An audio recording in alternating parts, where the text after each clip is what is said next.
Hello everyone, welcome back to my channel. तो इस video में हम न्यू चैप्टर ऑडिटिंग का स्टार्ट करते हैं। वो है इंटरनल कंट्रोल सिस्टम या इंटरनल ऑडिट। अब अभी तक हमने सारा प्रोसेस कवर कर लिया था। लास्ट की वीडियो में जो हमारा ऑडिटिंग प्रोसीजर था उसके स्टेप्स कवर कर लिए थे।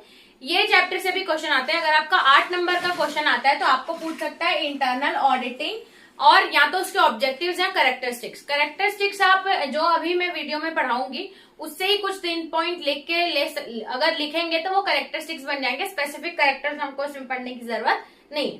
तो देखते हैं कि क्या है इंटरनल ऑडिटिंग और इंटरनल कंट्रोल। अगर आपने पहले की वीडियो देखी होगी तो मैंने आपको इंटरनल ऑडिट बताया था। इंटरनल ऑडिट एक ऐसा ऑडिट होता है जिसमें कंपनी के जो हेड होते हैं वो लोग अपनी ही परफॉर्मेंस को चेक करते हैं। वो लोग खुद ही सारी चीजें का अगर ऑडिट कर रहे हैं, चेकिंग कर रहे हैं, बैलेंसेस मिला रहे हैं तो उसको इंटरनल ऑडिट या इंटरनल कंट्रोल सिस्टम बोला जाता है। ये इंटरनल कंट्रोल सिस्टम का फायदा ये होता है कि उनको बराबर अपनी ऑर्गेनाइजेशन में क्या क्या काम कर रहे हैं, क्या सारे काम सही से जा रहे हैं कि नहीं, वो चेक करने में उनको मदद करता है।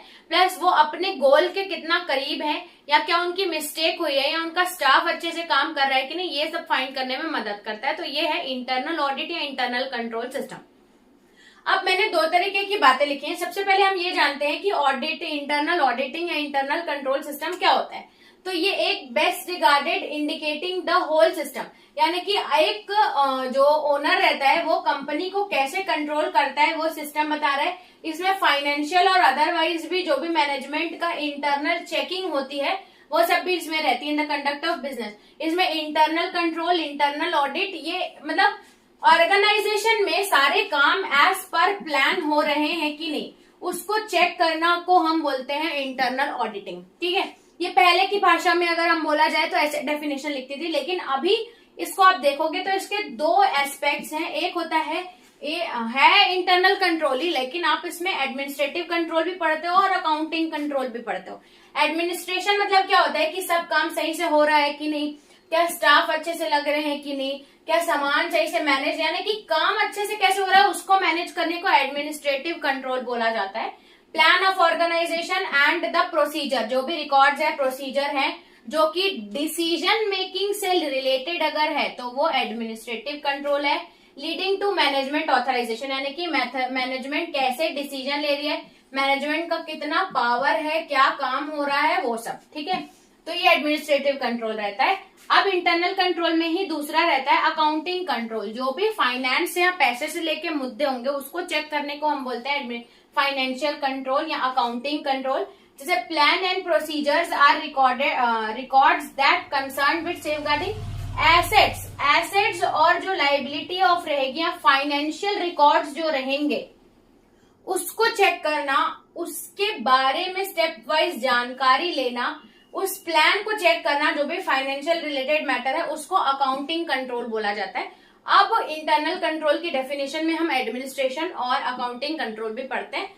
ये दोनों अगर आप लिखेंगे तो आपको बराबर नंबर मिलेंगे। अब आपको ये पता चल गया कि इंटरनल कंट्रोल होता क्या है।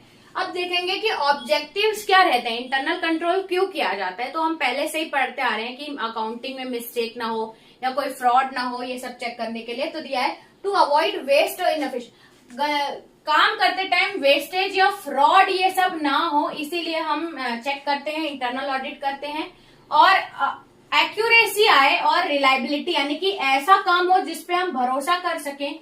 अकाउंट्स मेंटेन करते टाइम काम इतना होना चाहिए कि आगे जाके हम अपने ही अकाउंट पे भरोसा कर सके, इसलिए हम पहले ही इंटरनल ऑडिट करते आते हैं। और पॉलिसी की, बिजनेस की पॉलिसी अच्छे से इम्प्लीमेंट हो रही है कि नहीं ये चेक करने से ही पता चलता है। अगर हम बराबर परफॉर्मेंस को चेक करेंगे तो हमें पता चलेगा कि हमारी बिजनेस की पॉलिसी अच्छे से फॉलो हो रही नहीं। और to evaluate efficiency of performance, काम अच्छे से हो रहा है कि नहीं, और टू अवॉइड कोई मैनेजमेंट में कोई गलती हो रही है तो उसको अवॉइड करने के लिए भी हम इंटरनल ऑडिट करते हैं।